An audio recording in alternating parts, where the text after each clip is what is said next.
Assalamualaikum warahmatullahi wabarakatuh. Bagaimana kabarnya hari ini? Alhamdulillah, luar biasa. Allahu Akbar. Semoga anak-anakku sekalian tetap sehat dan tetap semangat. Baik, hari ini kita akan belajar tentang ilmu pengetahuan alam. Di minggu kemarin kita sudah belajar tentang organ pernafasan pada manusia dan pada hewan. Di minggu ini kita akan belajar tentang organ pencernaan pada manusia. Sistem pencernaan berfungsi untuk memasukkan bahan makanan ke dalam tubuh. Bahan makanan dibutuhkan oleh tubuh untuk memenuhi kebutuhan energi dan zat gizi. Jadi ketika kita tidak makan, biasanya kan kita lemah, lesu karena kita kekurangan energi dan zat gizi. Seperti itu. Zat gizinya contohnya seperti protein, garam, mineral dan vitamin dan air dan lain sebagainya. Bahan makanan ini dicerna di dalam saluran pencernaan. Sisa pencernaan akan dibuang dalam bentuk feses. Jadi tadi sistem pencernaan berfungsi untuk memasukkan bahan makanan ke dalam tubuh. Contoh bahan makanannya itu yaitu ada protein, garam, mineral, vitamin, dan air. Jadi bahan makanan ini dibutuhkan oleh tubuh untuk memenuhi kebutuhan energi dan zat gizi kita. Maksudnya zat gizi pada manusia. Bahan makanan akan dicerna oleh saluran pencernaan. Kemudian pencernaan akan dibuang dalam bentuk feses. Bagaimana sih urutan pencernaan pada manusia? Mari kita lihat.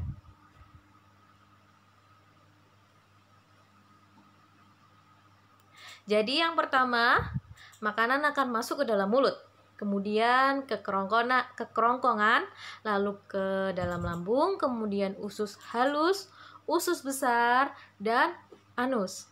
Jadi ke mulut, kerongkongan, lambung, usus halus, usus besar, dan anus. Apa sih yang terjadi pada mulut? Mari kita lihat apa jadi proses yang terjadi. Oke, mulut. Tempat masuknya makanan ke saluran pencernaan. Pada mulut terdapat lidah, kelenjar lidah, dan gigi.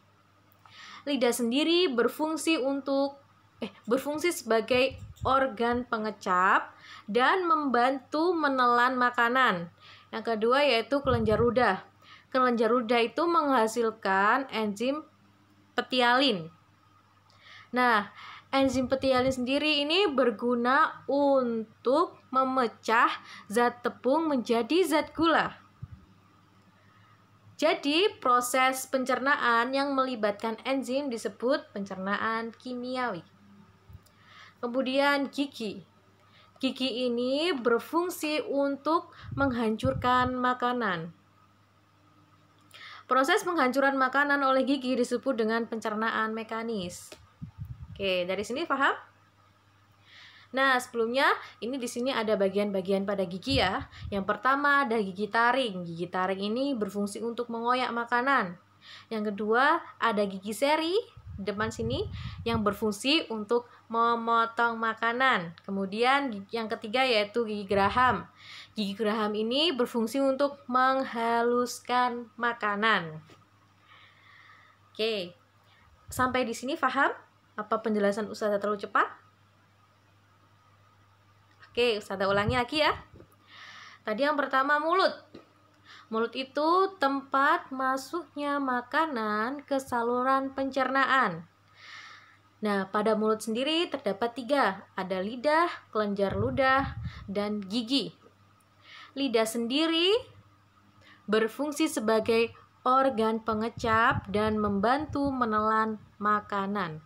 Organ pengecap dan membantu menelan makanan. Kemudian kelenjar ludah.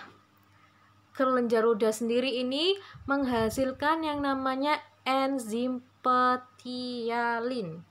Enzim petialin ini berfungsi untuk memecah zat tepung menjadi zat gula. Enzim petialin ini berfungsi untuk memecah zat tepung menjadi zat gula. Terus, jika ada proses yang melibatkan enzim disebut pencernaan kimiawi. Jadi, pada mulut terjadi pencernaan kimiawi karena menghasilkan enzim. Terus yang terakhir yaitu gigi. Gigi ini berfungsi untuk menghancurkan makanan. Proses penghancuran makanan ini disebut proses pencernaan mekanis. Jadi, di mulut terjadi proses pencernaan kimiawi dan proses pencernaan mekanis. Apa sih proses pencernaan kimiawi? Ada yang tahu tadi? Ya, betul sekali. Proses kimiawi yaitu melibatkan enzim, karena pada kelenjar ludah itu menghasilkan enzim petialin. Sedangkan di gigi ada proses pencernaan mekanis, ada kimiawi sama mekanis.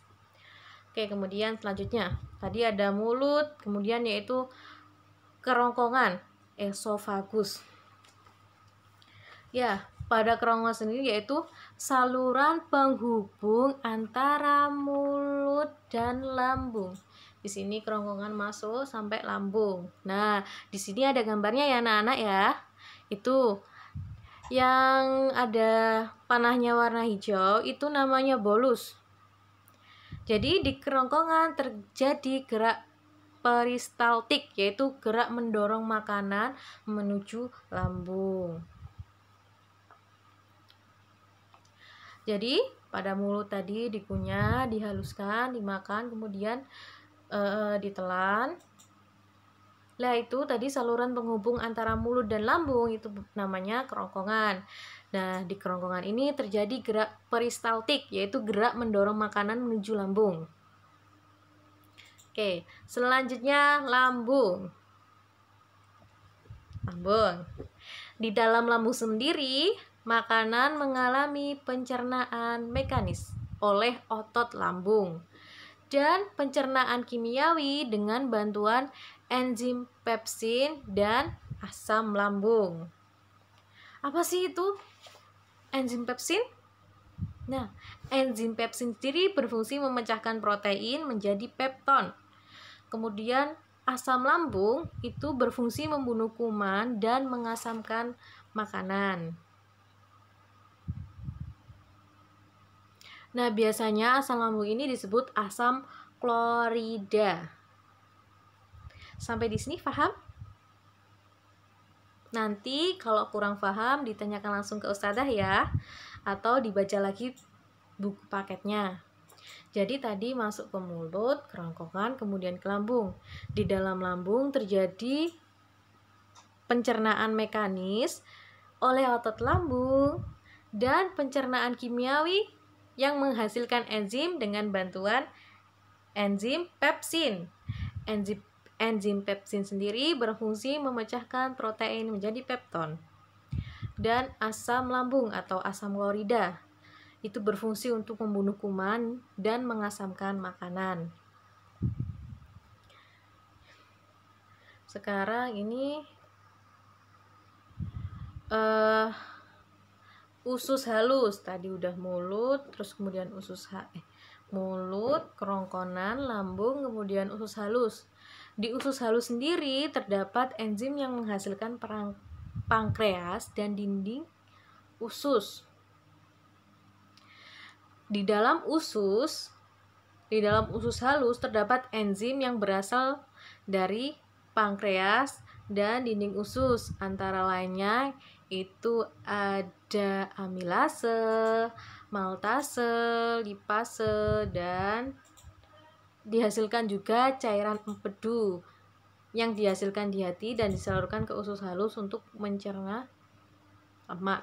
Jadi enzim-enzim yang dihasilkan oleh usus halus itu ada 4, yaitu ada amilase, koenzim. Ada 3 yaitu enzim amilase, maltase, dan lipase. Kemudian di usus juga terdapat cairan empedu. Cairan empedu sendiri ini yang dihasilkan di hati, kemudian disalurkan ke usus halus untuk membantu pencernaan lemak. Jadi enzim amilase ini yaitu menguraikan zat tepung menjadi zat gula atau glukosa. Yang maltase ini mengubah maltose menjadi galaktosa. Yang terakhir yaitu lipase, berfungsi untuk mengubah lemak menjadi asam lemak dan gliserol. Nah, cairan empedu sendiri ini dihasilkan di hati, disalurkan ke usus halus untuk membantu pencernaan lemak. Karena tadi di lipase kan mengubah lemak menjadi asam lemak dan gliserol. Sampai di sini ada yang ditanyakan? Jadi usus halus ini pencernaan kimiawi atau mekanis? Ya, betul sekali, pencernaan kimiawi, karena menghasilkan suatu enzim atau terdapat enzim.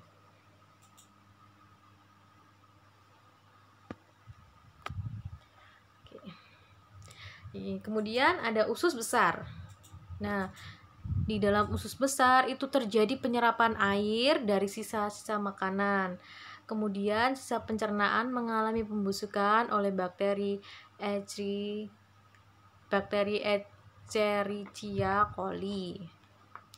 Jadi di usus besar ini terjadi penyerapan air dari sisa-sisa makanan, yaitu jadi sisa pencernaan ampas yang tidak tercerna akan masuk ke dalam usus besar. Jadi ampas-ampas yang tidak tercerna oleh lambung, usus itu akan terbuang di usus besar. Kemudian di dalam usus besar mengalami pembusukan oleh bakteri E. coli. Itu nama latinnya Escherichia coli, yang biasanya kita sebut bakteri E. coli. Nah, bakteri E. coli sendiri ini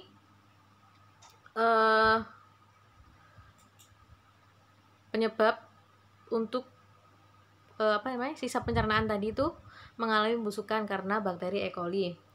Di usus besar terjadi penyerapan air dari sisa-sisa makanan. Jadi mungkin yang belum terserap oleh usus halus atau lambung nanti terserap di usus besar. Cuma menyerap air dari sisa-sisa makanan saja. Yang terakhir yaitu rektum dan anus. Anus adalah lubang tempat keluarnya kotoran. Kotoran yaitu feses ya. Sisa pencernaan kita. Jadi itu yang keluar itu sampah hasil pencernaan. Nah, rektum sendiri adalah alat pencernaan sebelum anus. Biasanya rektum ini kosong karena kotoran disimpan di atas rektum.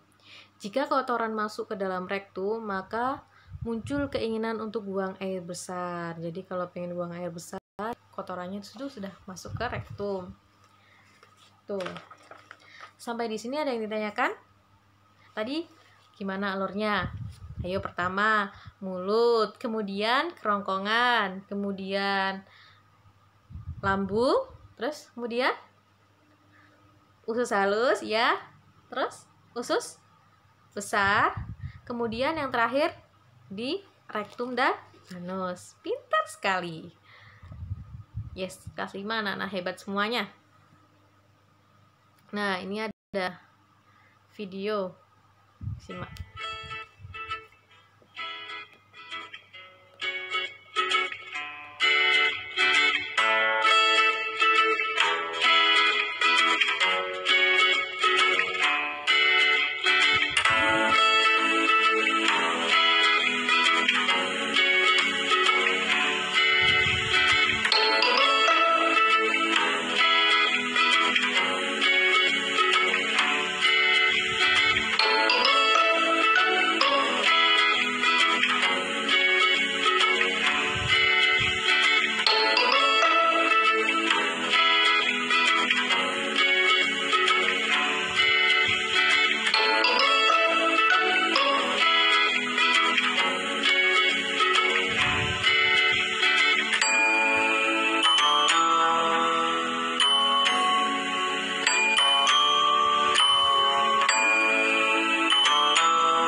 seperti itu proses pencernaan pada manusia.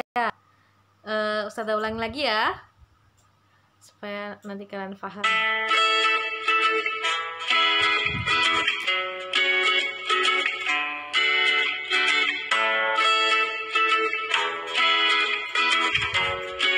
Intinya ya tadi ya di mulut ya, di bunga, ada gigi, ada enzim pialin ya di mulut ya, kemudian menuju polus, jadi ada gerakan peristaltik, kemudian didorong menuju lambung. Di lambung mengalami pencernaan mekanisme oleh dinding lambung dan pencernaan kimiawi oleh enzim pencernaan. Tadi ada apa enzimnya? Ada enzim pepsin. Pepsin ini berfungsi untuk memecah protein menjadi peptide. Sudah ada ya.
Berfungsi untuk memperluas daerah penyerapan sel makanan.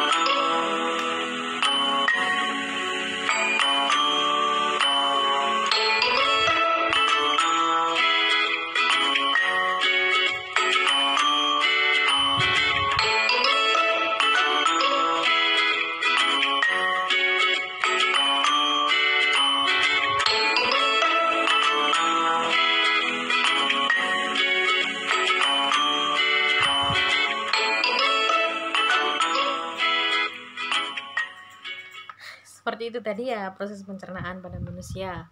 Sampai di sini ada yang ditanyakan?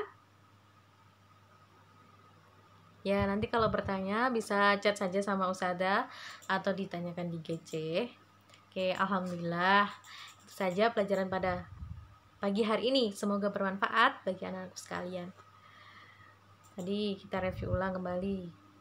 Tadi alat organ pencernaan pada manusia ada mulut, kerongkongan, lambung, usus halus, usus besar, rektum, dan anus. Tadi kan sudah Ustazah jelaskan ya. Nah, di sini ada tugas untuk hari ini. Nanti dikerjakan ya, itu ada mengerjakan latihan soal di buku paket IPA halaman 47. Jadi dibuka buku paketnya halaman 47. Mengerjakan soal nomor 1 sampai 5 saja. Nomor 1, 2, 3, 4, dan 5. Nah, untuk jawaban diisi di Google Form yang sudah Ustazah buat. Itu ya, nanti Ustazah linkkan di Google Classroom. Yang terakhir, PPT dan link Google Form juga di-share di Google Classroom. Selamat mengerjakan anak-anak hebat. Yes. Jadi dikerjakan di Google Form. Soalnya nomor 1 sampai nomor 5 di halaman 47 buku paket yang sudah kalian pegang ya. Nih. Nanti jangan lupa dibaca-baca lagi. Kalau yang ada yang kurang jelas bisa ditanyakan ke Ustazah. Sampai di sini itu saja pelajaran pada pagi hari ini. Semoga bermanfaat bagi anak-anakku sekalian. Kelas 5 hebat dan luar biasa. Tetap semangat. Itu saja dari Ustazah. Bila ada salah kata dari Ustazah mohon maaf yang sebesar-besarnya. Billahi fisabilil haq, fastabiqul khairat. Wassalamualaikum warahmatullahi wabarakatuh.